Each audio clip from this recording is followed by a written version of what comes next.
Ce soir à l'émission, Québec met fin à une allocation controversée pour l'intégration des personnes vivantes avec une déficience intellectuelle. Ça permet de développer des compétences, de les valoriser. Et les Jeux du Québec hiver 2026 sont résolument lancés. On est la 60e finale, donc comment on pouvait souligner ça? En entrevue, je reçois le metteur en scène Martin Lavigne pour la pièce Le crime de l'Orient Express. Je voulais créer la gare, je voulais créer l'intérieur, les cabines de couloir, je voulais créer le wagon-bar où ont lieu les interrogatoires. Je m'entretiens également avec Vicky Ouellette à propos de la mobilisation nationale, le communautaire à bout.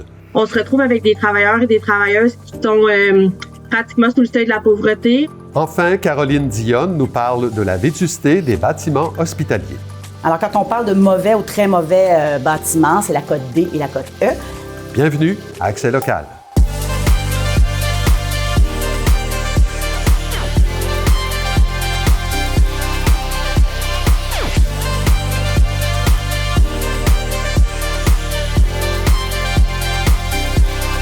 Mardi 3 mars 2026, bon début de soirée. C'est Claude Desjardins en compagnie de Clara Maté-Genet. Bonsoir Clara. Bonsoir Claude. Le gouvernement du Québec a mis fin à une allocation pour l'intégration de personnes vivant avec une déficience intellectuelle ou du trouble du spectre de l'autisme.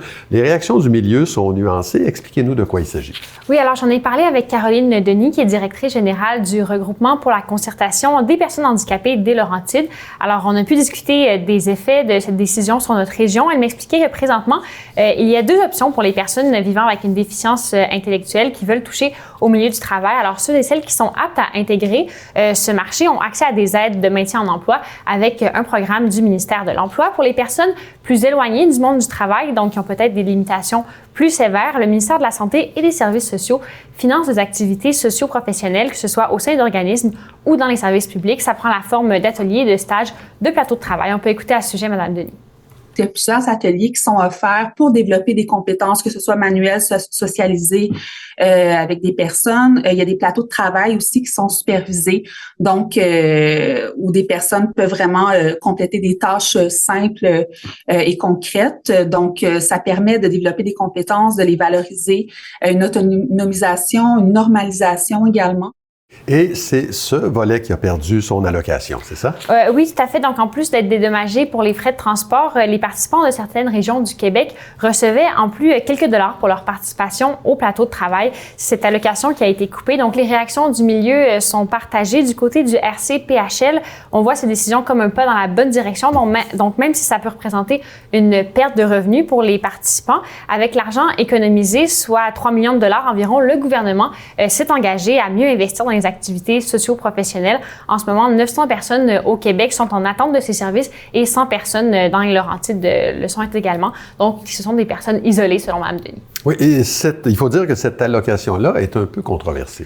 Oui, le journal La Presse avait sorti une enquête qui présentait certains cas problématiques de personnes vivant avec un handicap qui faisaient des tâches pour lesquelles elles auraient dû être rémunérées selon une grille salariale normale, mais qui recevaient plutôt en échange cette allocation de 5 $ environ. Alors, c'était des situations d'exploitation qui, à la connaissance du RCPHL, n'ont pas eu lieu dans les Laurentides. Selon Santé Québec, ce sont de 3 à 5 % des quelques 15 000 personnes participant aux activités socio-professionnelles qui seraient aptes à intégrer le marché du travail régulier, entre guillemets. L'abolition de cette allocation est une bonne nouvelle pour ces personnes, selon Mme Denis.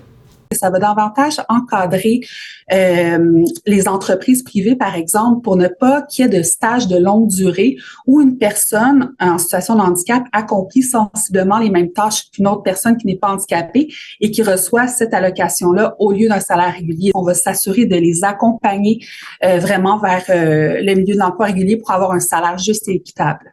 Voilà, Claude. Donc, ça peut apporter une certaine équité entre les régions aussi, parce que ce n'était pas une prestation qui était offerte partout au Québec. La somme pour dédommager les frais de transport reste aussi. Maintenant, il faudra juste voir comment l'argent sera réinvesti. Le RCPHL et la CRIF, dont il fait partie, vont veiller là-dessus. Donc, ça, c'est l'Alliance québécoise des regroupements régionaux pour l'intégration des personnes handicapées. Avec d'autres partenaires, ils ont créé un projet de valorisation des pratiques exemplaires dans les services socio-professionnels qui se tient en partie dans les Laurentides.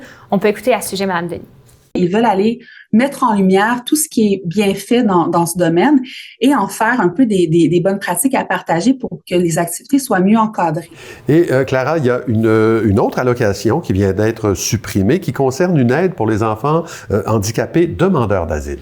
Oui, ça a créé beaucoup de réactions dans le milieu de la santé, plutôt unanime. Une coalition d'acteurs du réseau a dénoncé cette décision, la jugeant inhumaine et contre-productive. C'est la seule prestation auquel avait droit à ses enfants dès le 1er mars dernier, là, qui vient de passer. Elle a été abolie.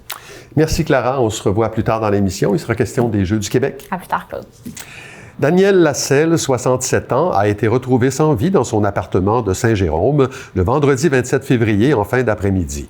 Un homme blessé qui se trouvait sur place a été transporté dans un centre hospitalier et a été mis en état d'arrestation selon le journal La Presse.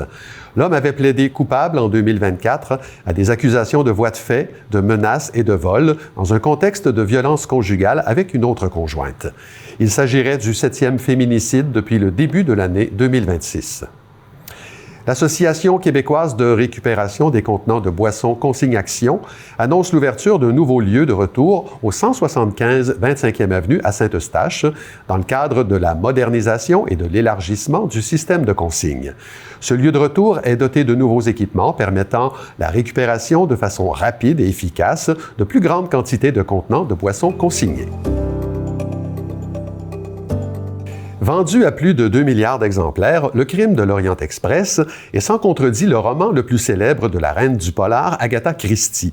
La comédie humaine vous en propose une version théâtrale, ce dont je discute avec Martin Lavigne, fondateur de cette compagnie et traducteur de cette pièce dont il signe également la mise en scène. Bonsoir Martin. Bonsoir. Alors bon, c'est pas la première fois que la comédie humaine visite le corpus d'Agatha Christie. Qu'est-ce qui vous plaît dans cet univers-là? Pourquoi vous aviez envie de travailler ce texte? Je suis un amoureux premièrement des thrillers, des suspens, et Agatha Christie est dans mon univers depuis 2010. On avait monté, ils étaient 10 il y a plusieurs années, on a monté La Souricière aussi. Et là, quand Londres m'a annoncé qu'un Américain avait adapté le roman en théâtre. Ils font des bonnes choses, des fois. Oui, absolument. Alors, donc, je m'y suis attardé et on m'a permis d'en faire la traduction. Là, c'est sûr que j'avais un os à régler parce qu'évidemment, quand ils l'ont produit aux États-Unis, c'était dans un théâtre fixe. Nous, on est un théâtre de tournée. Ouais. On se promène à travers le Québec. Donc, il faut épurer. Oui. Je voulais créer la gare, je voulais créer l'intérieur, les cabines de couloir, je voulais créer le wagon-bar où ont lieu les interrogatoires. Donc, ça nous a permis de créer une scénographie et un visuel hyper intéressant qui fait en sorte que les modules bougent et on se promène, mais on garde toujours l'intensité du huis clos dans des lieux restreints. Alors, je pense que c'est un peu magique comme spectacle. Il y avait donc ce défi-là d'adapter la chose pour la tournée, mais là, on part d'un roman adapté en pièces. Oui. Une traduction en français, ça veut dire, bon, quand on adapte, quand on traduit, on fait des choix. Quels étaient les défis à ce niveau-là? La langue, je voulais pas que ça soit québécois, je voulais que ça reste un français bien parlé, radio-canadien, comme on dit. Et là aussi, c'était de trouver des façons de rendre l'œuvre encore actuelle. Ouais. Elle l'est dans son propos. On parle de justice, de vengeance, de règlement de compte, mais on parle aussi de l'humain avec ses travers.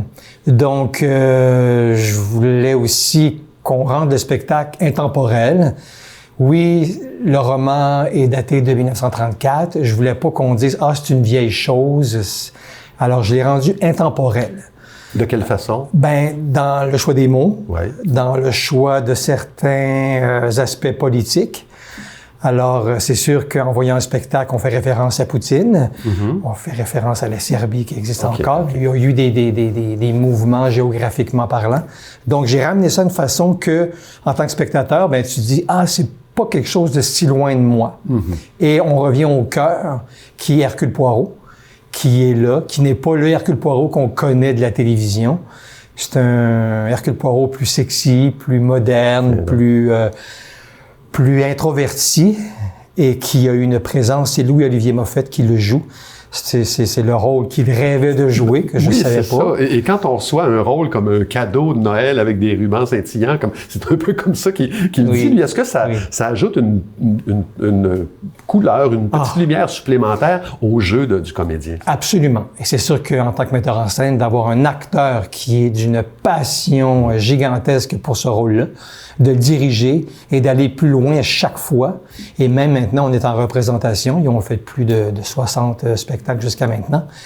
Et encore là, on en discute et on améliore et on peaufine. On voulait garder le Hercule Poirot qu'on connaît tous, l'homme minutieux, l'homme propre, l'homme bien cadré, qui réfléchit avec ses petites cellules grises. Alors, il y a plusieurs détails comme ça qui sont là, qui sont pointés, tout en gardant l'ensemble du spectacle avec un dynamisme. Il y a beaucoup d'humour. C'est ce que j'ai aimé dans l'adaptation théâtrale de Ken Ludwig. Contrairement au roman qui est plus sombre, son adaptation était plus humoristique. Alors, je suis allé tirer quelques ficelles là-dedans. OK, vous avez gardé ça. Ah oui. Ce qui fait qu'on est dans quelque chose. Et Agatha Christie a toujours, si je me souviens bien des autres spectacles, chaque personnage est campé, coloré, a sa touche de personnalité propre, ce qui fait que on a des personnages hauts en couleur. Alors, c'est vraiment une comédie policière. Rapidement, là, parce que vous dites que vous en faites une expérience immersive. Ouais. Par quel procédé? Ce que je peux dire de ça, c'est que le spectateur devient un détective. Il y a à trouver le coupable.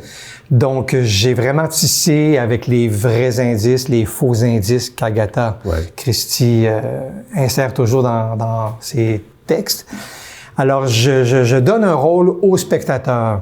Il suit l'histoire et il est appelé à bien écouter, évidemment. À mener sa propre enquête. Oui, absolument. Alors, la pièce sera présentée le 25 mars à la salle du Zénith à Saint-Eustache. Elle tourne un peu partout au Québec. On prévoit une centaine de représentations d'ici 2027. Bravo pour ça, Martin Lavigne. Merci d'avoir été là. Merci à vous. L'Académie Sainte-Thérèse présentera sa finale locale de secondaire en spectacle le jeudi 12 mars à 19h à la salle Jean-Michel Bergaud. L'établissement en est à sa 16e année de participation et fait partie des 12 écoles de la région des Laurentides qui participent à cet événement. Cette année, 33 élèves y présenteront un total de 19 numéros. Les 3 numéros lauréats représenteront l'école à la finale régionale qui se tiendra le dimanche 29 mars, toujours à la salle Jean-Michel Bergaud de l'Académie Sainte-Thérèse. Les billets de la finale locale sont en vente au coût de 12 $. La Fondation Jean Lapointe clôture la 13e édition du défi 28 jours sans alcool avec une récolte de 495 000 $ dans le cadre de sa collecte de fonds annuelle. Dans les Laurentides, 442 personnes y prenaient part pour une récolte de 40 000 $. Pour la première fois cette année, les participantes et participants pouvaient choisir de relever le défi de ne pas boire d'alcool pendant 28 jours, en janvier, en février ou durant les 2 mois. Le défi vise à renforcer la sensibilisation aux dépendances et à alimenter la réflexion collective sur les habitudes de consommation d'alcool. Selon des données récentes de Santé Québec, 38 % des 594 bâtiments hospitaliers de la province sont en mauvais ou en très mauvais état. Il y a un an, une centaine de bâtiments étaient vétustes. Leur nombre est passé à 227 un an plus tard. On en discute avec Caroline Dionne. Bonsoir, Caroline. Bonsoir. Alors, tout d'abord, comment est-ce qu'on définit la vétusté des bâtiments? Oui, alors on y va avec des cotes. Alors quand on parle de mauvais ou très mauvais bâtiments, c'est la cote D et la cote E. Alors une cote D, ça veut dire que le bâtiment est en mauvais état et nécessite des réparations importantes. Du côté de la cote E, c'est très mauvais, donc le bâtiment est dans un état de détérioration critique et on dit que ça va prendre des réfections majeures ou reconstructions complètes. Toutefois, même si on a une cote D ou E, ça ne veut pas dire que ce n'est pas sécuritaire, ça c'est important de le mentionner. Alors Radio-Canada a publié un tableau dans un article récent avec les hôpitaux classés selon le déficit d'entretien. Qu'est-ce que c'est ça? Dans le fond, c'est le coût estimé des travaux nécessaires pour ramener des infrastructures en mauvais état ou très mauvais état à un niveau satisfaisant. Alors, en première place, donc l'hôpital qui a le besoin de plus de travaux, c'est l'hôpital général de Montréal avec 249 millions. En deuxième place, l'hôpital Douglas avec 119 millions. En troisième place, l'Hôtel-Dieu de Québec avec 99 millions. En quatrième place, un hôpital d'ici, Saint-Jérôme, 92 millions. Les établissements de Mont-Laurier, Rivière-Rouge, Sainte-Agathe, on parle d'un état de délabrement très avancé avec une cote E. Donc, on parle que les soins sont compromis. En plus, on le sait, dans les Laurentides, la population est en croissance. Au total, au Québec, on parle d'un déficit de maintien des actifs des hôpitaux qui s'élevait à 900 millions de dollars l'an dernier. Je ne sais pas si je l'ai dit, mais cette année, c'est 2 milliards de dollars. Mais Santé Québec dit qu'ils ont seulement 1 milliard à consacrer à la réfection des hôpitaux. Alors, on va en manquer à quelque part. Ben oui, comment on en est arrivé à ça, Caroline? Dans le fond, comme l'expliquait l'Ordre des ingénieurs du Québec dans un article, la majorité des infrastructures au Québec ont été construites, ça fait un petit bout, dans les années 60-70. Et le gouvernement n'a pas pris soin des infrastructures pendant des années. Et donc, selon l'Ordre, il faudra un réel courage politique pour mettre fin au syndrome du coupage de ruban. Donc, parce qu'on a tendance à inaugurer des nouveaux bâtiments plutôt qu'à prendre soin de ceux qui sont déjà existants. Du côté de la coalition Santé de Laurentides, on dit que les dernières expansions majeures dans la région, ça date de 1986 quand même. Et depuis, la capacité, pas la capacité, mais la population a presque doublé. Et on est le parent pauvre, dans le fond, les Laurentides là, du Québec. On a un sous-financement chronique du système de santé. Notre population, c'est 7,5 % de la population du Québec, mais on ne reçoit que 4,4 % du budget provincial en santé. Donc, on a un manque à gagner estimé à 800 millions de dollars par année quand même. C'est énorme. Oui. Et quels sont les impacts de la vétusté des hôpitaux dans la région? En fait, les infrastructures ne répondent plus aux normes modernes de soins, donc ça peut compromettre la qualité des soins. Dans plusieurs établissements des Laurentides, le taux d'occupation sur les civières dépasse souvent 150 %. On a des pics, même des fois, de 197 %. Des patients qui restent plus de 24 heures sur une civière, il n'y a pas assez de chambres disponibles. Donc, ça allonge les temps d'attente, ça met de la pression sur le personnel. Puis d'ailleurs, le personnel, c'est pas facile non plus de travailler dans ces conditions-là. Donc, d'avoir des hôpitaux qui sont vétustes, là, ça freine la rétention du personnel et ça n'attire pas non plus de nouveaux personnels dans nos hôpitaux ici. La surcharge aussi des urgences, le manque de lits, ça amène les autorités à dire aux gens, venez pas à l'urgence si vous avez des petits problèmes de santé. Mais pour certaines personnes, c'est compliqué parce qu'elles n'ont pas de médecin de famille, donc elles peuvent pas aller à l'urgence, donc elles font quoi? On est un petit peu mal pris. Et qu'est-ce que le gouvernement du Québec prévoit faire pour remédier à la situation? En fait, on a fait des annonces pour les hôpitaux de Saint-Jérôme et de Saint-Eustache. Du côté de Saint-Jérôme, la phase 1, on veut moderniser le plateau technique chirurgical. Donc, le bloc opératoire, chirurgie d'un jour, chirurgie mineure, clinique de la douleur, endoscopie et unité de retraitement des dispositifs médicaux et endoscopiques. On va aussi réaménager le secteur pathologie du laboratoire. La phase 2 aussi, il y aura de nouvelles installations, centre mère, enfant, famille, cancérologie, urgence. Du côté de l'hôpital de Saint-Eustache, on veut accueillir une nouvelle urgence aussi, une unité d'intervention brève en psychiatrie. Ça, c'est la phase 1. Et la phase 2, on va moderniser plusieurs unités. Je vous les nommerai pas parce qu'il y en a beaucoup. Du côté de l'hôpital de Mont-Laurier, qu'on attend depuis longtemps, on est toujours en phase de planification. Merci, Caroline. Ça me fait plaisir. Le mouvement Le Communautaire à bout annonce une grève des travailleuses et des travailleurs du milieu communautaire du 23 mars au 2 avril. L'enjeu, la survie du filet social québécois. J'en discute avec Vicky Ouellette, directrice générale du Centre de femmes La Mouvance et représentante locale pour le mouvement. Madame Ouellette, bonsoir. Bonsoir. Alors, la survie du filet social est à ce point menacée? En fait, le financement des organismes communautaires est menacé. Pourquoi? Parce que, évidemment, les travailleurs et travailleuses du milieu communautaire, on maintient le filet social, on pallie aux enjeux présentement qu'on vit avec les services publics, mais le financement est à peine rehaussé chaque année. Donc, on se retrouve avec des travailleurs et des travailleuses qui sont pratiquement sous le seuil de la pauvreté. On n'est pas capable d'offrir des conditions de travail qui sont compétitives. On fait face à un roulement de personnel et un épuisement. En fait, c'est principalement l'épuisement, en fait, qu'on tente de faire valoir. Donc, une grève générale dans le milieu communautaire, je ne sais pas si c'est déjà arrivé, mais je pense que vous venez d'énumérer toutes les raisons pour lesquelles on en arrive là. Vos revendications sont assez bien connues. Ça tourne, vous l'avez dit, en grande partie autour du financement, mais pas n'importe quel type de financement, là.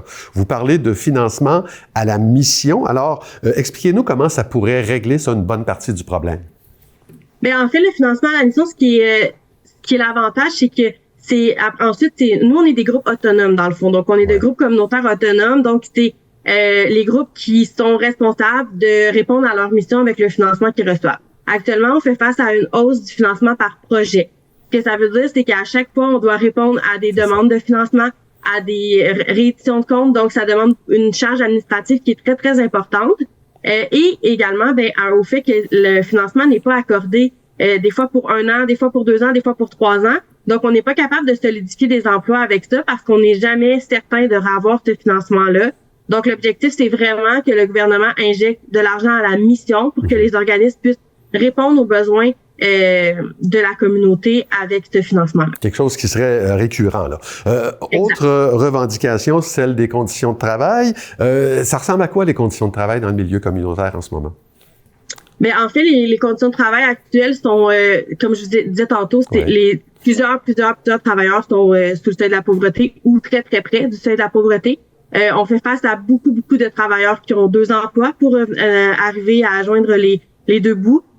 Ensuite, on fait face aussi à des travailleurs qui ont besoin des services communautaires. Donc, on travaille dans le milieu communautaire, mais il faut aller demander de l'aide alimentaire. Est-ce que c'est normal que les gens qui tiennent le filet social soient obligés d'en arriver là? Donc, c'est vraiment un épuisement. Puis, les conditions de travail, moi, j'aime bien souligner le fait que c'est pas seulement un aspect financier, mais c'est aussi d'avoir des équipes suffisamment grandes pour répondre aux besoins, pour éviter que nos travailleurs et travailleuses soient épuisés. Nous, on est 4 dans mon équipe. On est, à un moment donné, on peut pas répondre aux besoins de toute la population. C'est pas assez pour offrir le service en continu, là. Ceux et celles qui ont lancé le mouvement en Mauricie, qui sont comme vous, des directeurs, directrices d'organismes, disent à peu près ceci: il faut arrêter de nous voir comme des gestionnaires de ressources. C'est pas ça qu'on est. On est des agents de transformation sociale. Vous parlez à qui quand vous dites ça? Au gouvernement? À la population? En fait, principalement, le message s'adresse au gouvernement. Ce qu'on veut, c'est que le gouvernement reconnaisse l'importance, reconnaisse la professionnalisation du milieu communautaire. Les gens qui sont dans le milieu communautaire, c'est des gens qui ont des carrières professionnelles, qui ont des études professionnelles. Donc, on est là pour, on offre un réel soutien. La population, la sent derrière nous. On sait que la population est consciente de l'impact que le communautaire a. Ce qu'on veut, c'est vraiment que le gouvernement agisse en rattrapage au niveau du financement du milieu communautaire. Cette annonce-là d'une grève va sûrement faire des inquiets là, parmi ceux et celles qui bénéficient de vos services. Est-ce que tout va arrêter pendant 2 semaines, Madame Ouellette? En fait, c'est à différents niveaux. C'est pas tous les organismes qui ferment complètement leurs portes. Donc, ça va vraiment être c'est vraiment à la discrétion des organismes. Comme je vous disais, les groupes sont autonomes de choisir. Évidemment, ça va avoir un réel impact dans la communauté. C'est l'essence d'une grève. Voilà. Par contre, on laissera pas mourir personne, on s'entend.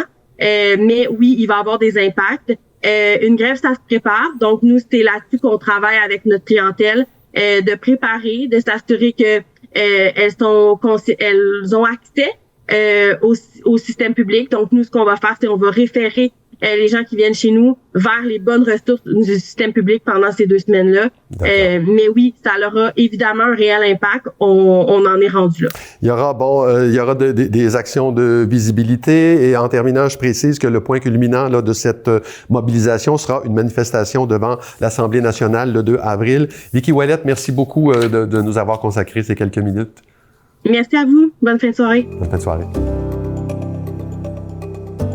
On est de retour avec Clara Maté-Genet. La 60e finale des Jeux du Québec a officiellement été lancée. Ça se passait vendredi dernier à Boisbriand. Vous étiez sur place pour la cérémonie d'ouverture. Oui, Claude, et ma collègue s'est entretenue avec le metteur en scène quelques jours avant le jour J. Donc, je vous mets un peu dans l'ambiance, la frénésie du moment avec notre reportage de ce soir.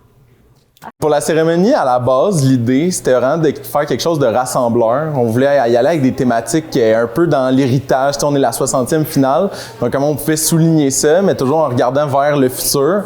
Donc, je pense qu'on réussit quand même à aller chercher toutes ces thématiques-là, autant l'héritage, la passation pour le futur aussi. On a de la danse, on a du chant, tu sais, on a aussi tout un melting pot de tout ça. Puis, je pense que c'est ça aussi qui est justement intéressant pour les spectateurs, mais aussi pour les jeunes qui vont être présents aux cérémonies, qu'on ait une diversité culturelle On essaie de souligner l'effort des parents dans tout ça, qui ont amené les jeunes à tout ça, mais aussi que les jeunes, à un certain moment, ils deviennent tout seuls face au sport, face à l'adversité, face aux compétitions. On a engagé une peintre qui va s'occuper de vraiment garder une image de tout ce qui va se passer durant les cérémonies, mais par la peinture. On voulait faire quelque chose de différent, pas juste par la photo, mais vraiment avec un autre art, donc la peinture. Aussi, on a notre DJ Montana, bien entendu, qui va être là de 18h jusqu'à la fin des cérémonies, donc 21h. Pour nous aussi, ça, c'est un gros accomplissement. On a réussi à réunir du monde, même avant les cérémonies, qui vont mettre de l'ambiance. Notre animateur aussi, Max Charbonneau, qui rentre dès 19h30, qui va pouvoir mettre l'ambiance à la fête pour tout le monde avant même que les jeunes rentrent sur la glace. Donc, 19h30, on commence le tout. On accueille les jeunes un peu plus tard. On a le défilé, on a les bracelets Pixmob aussi qui vont être dans les estrades. Donc ça, c'est quelque chose aussi de le fun pour les jeunes de voir tout ça. Pixmob, c'est du monde qui ont travaillé avec des gros comme Taylor Swift, le Super Bowl. Fait que de voir ça ici pour les Jeux du Québec, pour un jeune, c'est vraiment quelque chose d'intéressant, c'est vraiment quelque chose de le fun de voir ça aux couleurs de leur région. Fait que on essaie de créer ce sentiment d'appartenance-là aussi pour les jeunes. Après le défilé, on a des mots des dignitaires, on a le serment, puis aussi on souligne la tournée de la flamme, mais la fin de la tournée de la flamme qui va se faire là avec l'allumage de la vasque. Puis après l'allumage de la vasque, on y va avec en chanson Saramé, on va avoir Jay Scott aussi qui va être là. On a le duo de danse Sam et Sean, on a Alpha Mega Crew aussi, une troupe de 32 danseurs qui vont être là. Donc on a vraiment là encore une fois un bon mélange de tout que je pense que les jeunes vont apprécier, mais aussi les spectateurs dans les estrades là, qui vont apprécier. C'est une capacité de 3200 personnes qu'on est capable d'accueillir. Ça, c'est sans compter les loges, le lounge VIP. Donc, environ, là, ça devrait tourner autour d'un 2500 là, quand on va y être là, tout le monde. Puis en plus de ça, sur la glace seulement, c'est environ 1500 jeunes là, qui vont se retrouver. Fait qu'on peut dire là, que c'est 5000 jeunes qu'on va accueillir là, dès le 27 février à 18h. On va voir ça remplir. À 19h30, on commence ça. Fait que c'est quand même stressant. Mais on a surtout très hâte. On a travaillé tellement fort depuis la dernière année pour ça. Donc, 5000 personnes qu'on va devoir divertir pendant 1h30. On a les ingrédients pour le faire. On est prêt à le faire. Là, maintenant, il faut juste le faire. J'ai l'impression qu'on a tellement travaillé fort en équipe sur ce projet-là. Oui, les Jeux du Québec, mais mettons, si on veut un petit peu plus micro, les cérémonies, je vais tellement vouloir que tout se passe bien. Puis même si je sais qu'on s'est préparé puis que tout va bien se passer, chaque petit détail, pour moi, va être important. Donc, je me dis, rendu là, il faut juste livrer, il faut juste y aller avec qu'est-ce qu'on a travaillé fort depuis tant longtemps. Puis à la fin de la journée, ben, je vais garder ma job. En tout cas, je l'espère, mais je pense que ça va être ça le plus gros. Ça va être le stress, ça va être l'envie que ça commence, l'envie que ça termine, d'avoir les commentaires de mes proches après qui vont être là. Tu sais, j'ai des amis qui se mobilisent aussi en tant que bénévoles. Fait que c'est tout, oui, une affaire de la grande famille des Jeux. Souvent qu'on dit, ben, la grande famille des Jeux, ma grande famille à moi va être là aussi. Fait que pour moi, c'est quelque chose qui me stresse, mais qui en même temps, je me dis, ben, les gens que t'aimes vont être là, Tom. Fait que c'est pas grave s'il se passe quoi que ce soit, là. Je pense qu'on a quelque chose de bon avec l'allumage de la vasque. Je pense que c'est quelque chose de vraiment cool. On fait un clin d'œil à un ancien missionnaire qui a été là depuis maintenant 28 ans avec les Jeux du Québec. On fait un clin d'œil aussi à Sandrine Brown qui a été une athlète olympique, qui est allée aux Jeux olympiques. Fait qu'on fait un peu des clins d'œil à tout ce monde-là avec, tu sais, justement la tournée de la vasque aussi qui a été faite depuis quand même longtemps. Aussi au niveau du spectacle, bien entendu, tu sais, je peux pas le cacher. Moi, Jay Scott, c'est un de mes préférés, fait que j'ai très hâte de le voir à l'œuvre. Saramé aussi. 27 février au 7 mars, soyez-y, de près ou de loin. Venez juste à être témoin de qu'est-ce qu'on a fait des Jeux du Québec, c'est cool, c'est le fun, puis c'est le fun pour toute la famille aussi, là. Voilà, Claude, depuis vendredi, 3 jours de compétition ont déjà eu lieu. Alors, au moment de notre enregistrement, ce mardi matin, les Laurentides sont au 6e rang avec 19 médailles remportées. Merci, Clara. On se revoit demain. À demain, Claude. Ben voilà, c'est tout pour aujourd'hui. Merci beaucoup d'avoir été là. L'émission Première Ligne suit à l'instant. Je vous rappelle que vous pouvez consulter l'ensemble de la programmation de TVBL sur notre site Web et regarder nos émissions sur notre chaîne YouTube. Au nom de toute l'équipe, je vous souhaite une excellente soirée à notre antenne.